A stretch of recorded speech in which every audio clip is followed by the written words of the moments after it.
There once lived a carpenter and his wife who longed for a child. They prayed every day for a child, but they never had one. At the back of their house, there was a beautiful garden with beautiful flowers and plants. No one dared enter into the garden, for it belonged to a witch, Mother Gothel. One day, the carpenter's wife was sick and she craved some rampion from Mother Gothel's garden. The carpenter was worried for his wife and asked her, "What shall I do for you, my dear wife?" "Oh," she answered, "I shall die unless I can have some of that rampion to eat that grows in the garden at the back of our house." The carpenter loved his wife, so he agreed to steal some rampion for her. That night, he climbed over the wall into the garden and plucked a handful of rampion and brought it to his wife. His wife made a salad and ate it, but she liked it so much. She wanted more. The carpenter climbed into Mother Gothel's garden again that night, but this time, the witch was waiting for him. She noticed some of her rampion was missing the day before and wanted to catch the thief. "How dare you climb over into my garden like a thief and steal my rampion? I will place a curse upon you," the witch threatened. "Oh, please be merciful. My wife saw your delicious rampion and wanted some of it," the man pleaded. Then the witch said, "You can have as much rampion as you want, but only on one condition. Your wife will have a baby, and the baby must be given to me. I will care for it like a mother." The man was unhappy, but because he was afraid, he agreed. When the time came when the child was born, the witch appeared. She took the child from them and called the child Rapunzel. It was a baby girl. The witch took the baby away with her.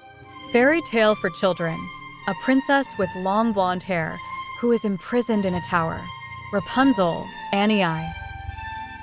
As Rapunzel grew, she was the most beautiful child in the world. When she was 12 years old, the witch locked her up in a tower deep in the forest.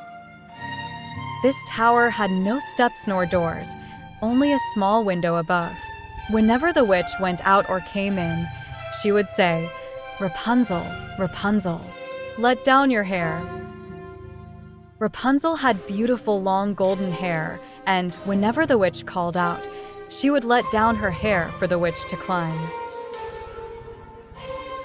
One day, the king's son was riding through the forest and heard a sweet voice singing. He was astonished and wanted to know who the mysterious singer was. It was Rapunzel. She sat by her window, singing. The king's son wanted to meet her and searched for a door into the tower, but there was none.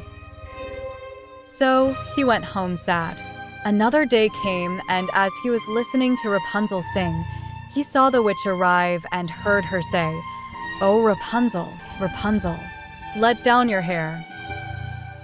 Then he saw how Rapunzel let down her long hair and how the witch climbed up. The prince was happy, and the next day he went to the tower and cried, "Oh, Rapunzel, Rapunzel, let down your hair." And she let down her hair, and the king's son climbed up the tower. Rapunzel was afraid because she had never seen a man before. The prince spoke to her kindly and asked her to marry him. Rapunzel was hesitant, but since she didn't like Mother Gothel very much, she agreed to marry him. The prince was happy, but there was no way for Rapunzel to climb out of the tower since there was no door. The prince promised to bring a long rope the next evening, and she would climb out of the tower, and he would take her away on his horse. The next day, when the witch was away, the prince came with a long rope as promised. He called out, "Rapunzel, Rapunzel, let down your hair." Then she let the hair down, and the king's son climbed up. He fastened the rope to the window and made a knot so that the rope would hold them as they climbed down. Rapunzel and the prince then climbed out of the tower before the witch returned. He took her to his kingdom, and they lived happily ever after.